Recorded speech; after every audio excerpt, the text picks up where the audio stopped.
Hello students, welcome to the 7th session of Database Management System Unit 2, that is data modeling using the ER model. In today's session, I am going to explain ER diagram notations, naming conventions and refining the ER design for the company database. Let's start with ER diagram notations. Students, in the previous sessions, we have seen what are entities, what are relationships, what are weak entity, what are strong entity, what are the different types of attributes, what are cardinality ratio, what are participation constraints. So, in the previous session, we have seen all these things. So, here in this notation for ER diagram, we are going to see the notation for each and everything.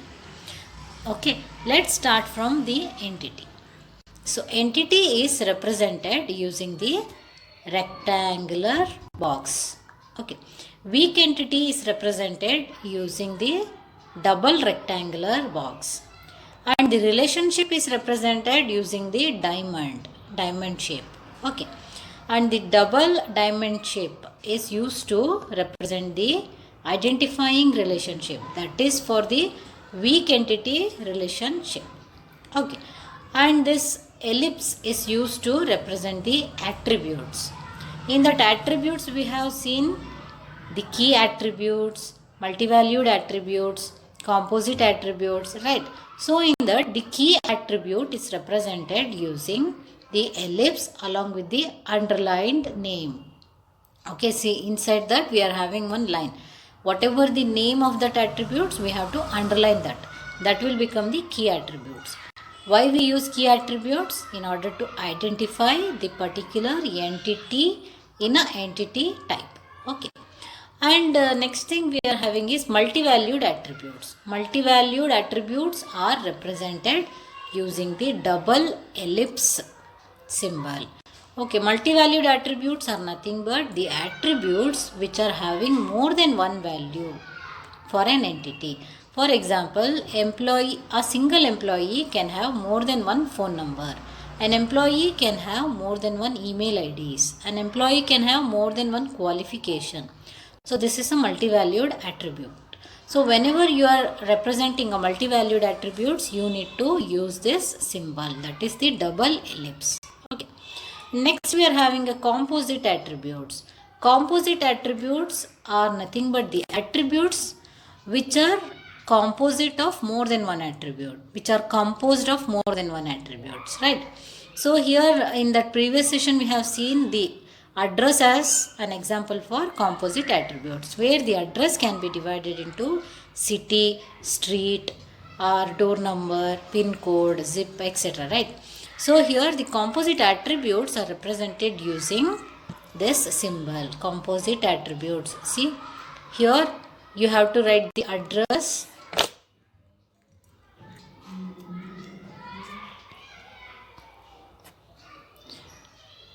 see here if address is divided into,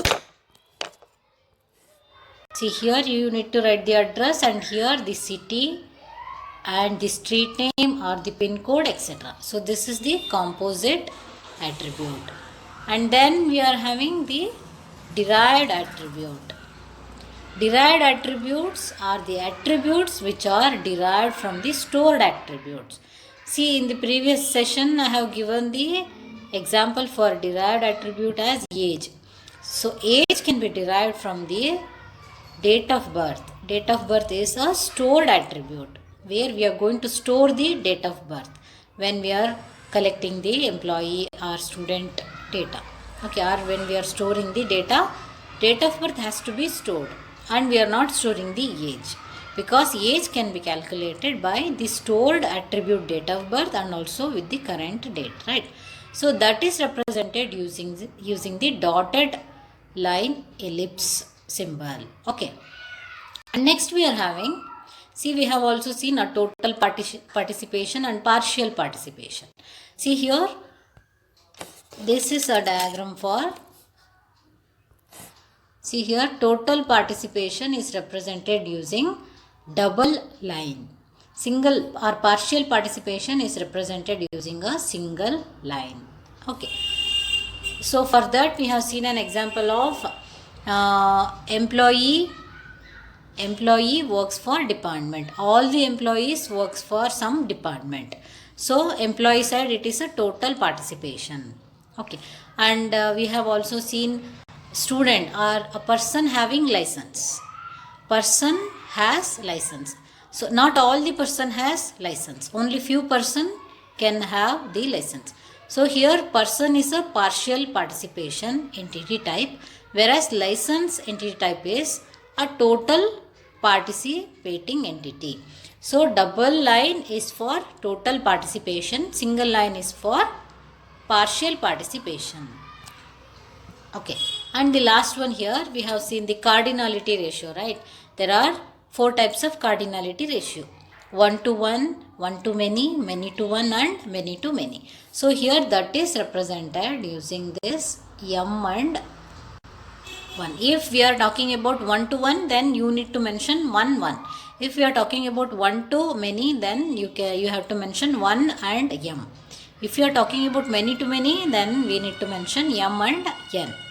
Okay, so these are all the basic notation for ER diagram which we need to use whenever we are designing a ER diagram for some database. Whenever we are representing or creating a conceptual schema using ER model representation, then we need to use this notations. Okay, let's see our next topic, that is naming conventions. So how to name the entities? See here we have seen entities, relationships, attributes, cardinality ratios, participation constraints, right? So how to name these entities, how to name these relationships? So in order to name these things, there are some standards. We need to use those standards. Okay, that is called as naming convention. We need to use these naming conventions whenever we are naming some attributes or relationships or entities, etc. So let's see one by one. Singular names for entity types rather than plural ones. See, whenever we are naming a entity, example employee, student, department, then we need to use a singular name. We should not use a plural. Employees cannot be used. Employee must be used. Students entity cannot be used. Student entity must be used. So student entity contains n number of entities. Okay. So entity types name ಕೊಡಬೇಕಾದ್ರೆ plural names ಕೊಡಬಾರ್ದು, singular names ಕೊಡಬೇಕು. Okay. Then the next thing is entity type and relationship type names are uppercase letters. So ನೀವು entity type ಮತ್ತು relationship type mention ಮಾಡಬೇಕಾದ್ರೆ capital ಲೆಟರ್ಸೇ use ಮಾಡಬೇಕು, small ಲೆಟರ್ಸಲ್ಲಿ ಬರೀಬಾರ್ದು. You can write in small letters, but that is not a standard naming conventions. Okay, so better to use uppercase letters whenever you are naming entity type and attributes relationship type. Okay, attribute names have their initial letter capitalized. So whenever we are using names for attributes, use first letter in capital letter, then followed by small letters. Okay, and role names are lowercase letters. So role names, what are role names, students? When the same entity type is participating in a relationship more than once, then we need to mention the role of that entity. Okay, we need to mention what role that entity is participating in a particular relationship. Okay, then we need to use lowercase letters for role name. Okay, whenever you are mentioning a role name, use small letters. Okay, so these are the naming conventions for ER diagram notations. Okay, whenever we are using entities, relationship types, attributes and role names. Let's see our next topic. See, this is a ER diagram for company database. See, in the second chapter we have seen what are all the concepts, the complete concepts involved in the ER diagram, right?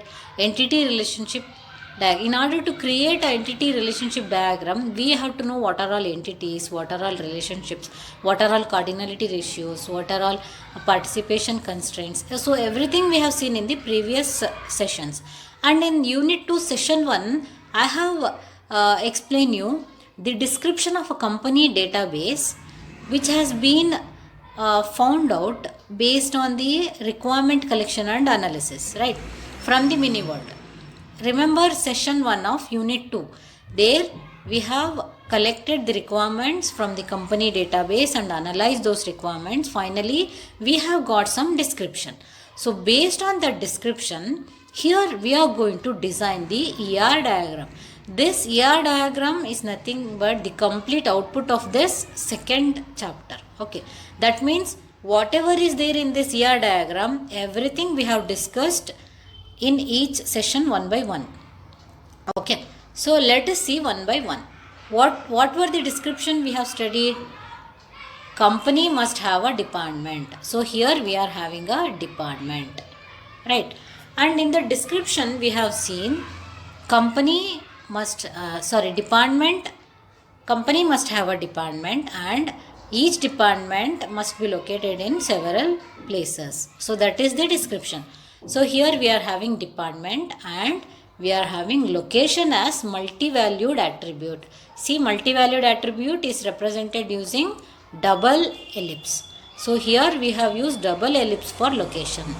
That means location can have more than one value. Okay, and this department number is the main entity. So without the department, no employee exists. So here department has a department number and name. See, this name and number, the combination of name and number, we are going to get the key attributes. So that's why we have underlined both name and number. Okay, so department has only three attributes: locations, which is a multi-valued attribute, name and number. Both are the key attributes. The combination of both gives the key attributes. In order to identify a department, we need name, also a number. Then here we are having employee. See, another entity type of a company database, that is the employee. Employee entity has SSN as an attribute. That is the key attribute which is used to identify a particular employee entity in a employee entity type. Okay, then employee also has birth date, first name, last name, name, address, salary, sex. See here, name is a composite attribute. Can you see this? See here, name is a composite attribute which consists of the F name, middle name and L name. Okay, and we are also having address. See here, address is not a composite attribute. Here the address is a simple attribute. And then we are having salary, which is also a simple attribute. Then we are having a sex, that is the gender of an employee. Then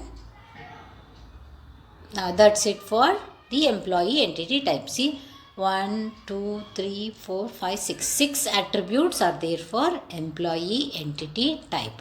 In that, one is a key attribute, that is the SSN, and one is a composite attribute, that is the name. Okay, and what are all the other entities we must have for a company database based on the description?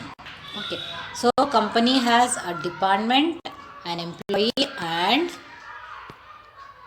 projects. In the description we have seen each department has several projects. So project is a entity type.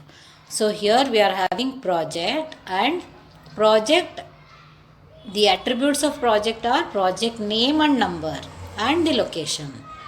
Since department has many location, we need to mention the location here also.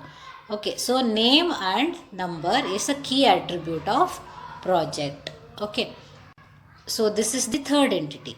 And then in the description we have also seen each employee has dependent, which whose data has to be stored in order to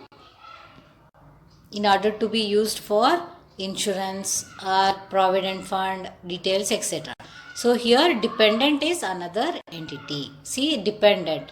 Here dependent is a weak entity. That's why we have represented using double rectangle. Why dependent is a weak entity? Because the existence of the dependent entity type is totally dependent on the employee entity. If employee does not exist, then dependent does not exist. That's why dependent is a weak entity and we are representing it in a double rectangle. See here, for this dependent, we don't have a key attribute. Remember the definition for weak entity, it does not have a key attributes. Okay, so here dependent is not having a key attribute and dependent has a sex, birth date relationship with the employee. Okay, these are all the attributes of dependent. So we have identified 4 entities. One is employee, another one is dependent and project. The last one is dependent. See here, 3 entities, department, employee and project has a key attribute. That's why these are not a weak entity type. Whereas this dependent is a weak entity, it does not have a key attribute and also the existence of dependent is completely depends on the employee entity type. Okay. Let's see the relationships. See here we have used the naming convention. See, all the entity names are in singular. We have not used any plural entity type name. Okay, and all the attributes names, first letter is in capital letter, right? See, in everywhere attributes names, first letter is in capital letter followed by small letter. Let's see relationship. See here, for the department we are having 2 relationship, that is with the employee only. Employee works for department. So here we are having works for department. Employee works for department. Many employee works for one department. See here we are displaying the cardinality ratio also. Okay, and see here we are having managers. Employee, managers, department. And here we have used the attribute for managers also, that is the start date. Manager start date is an attribute for managers relationship. Okay, and here see here, for the department we are having number of employee. See here, for the department we are having number of employee as a derived attribute which we are not storing. This can be calculated by counting the number of employee records in that particular department. So this is the derived attribute. Okay, that's why it has represented using dotted ellipse. And then here we are having, see, department controls projects. Department has several projects, right? Department controls project. That is one relationship. And here we are having, remember the description, employee works for one department but employee can works on more than one project. So here employee works on project and this works on has the attribute hours, number of hours the employee working on that project. Okay, and this supervision relationship. So here one employee supervises the another employee. So this is a recursive relationship. So here only one entity is participating in supervision relationship. That is unary relationship. Supervision is a unary relationship. Okay. And then here we are having dependent of, employee dependent of dependent. See here, the relationship between employee and dependent is dependent of. This dependent is a dependent of some employee. So since this dependent is a weak entity, that relationship is also a weak relationship. That's why it's been represented using double diamond shape. Okay. See, here we have mentioned this cardinality. You can also mention this cardinality ratio as 1 and n instead of this min-max representation. See, here you can write employee, n employee works for one department. Here you can write one employee manages one department, that is 1 to 1 cardinality ratio. Here you can write one employee controls many projects, that is 1 to n you can write. And here you can write one employee has n number of dependents, 1 to n. See here, this dependent is a weak entity as we seen earlier, and this employee. See here, one employee can supervise many employees. So 1 is to n you can write. So this is a company database ER diagram example. Okay, I think you have understood. See, this company database diagram is the summary for whatever we have learnt in the unit 2. Okay. So this completes our today's session. These are all the references. Do join with me for the next session. Thank you, students.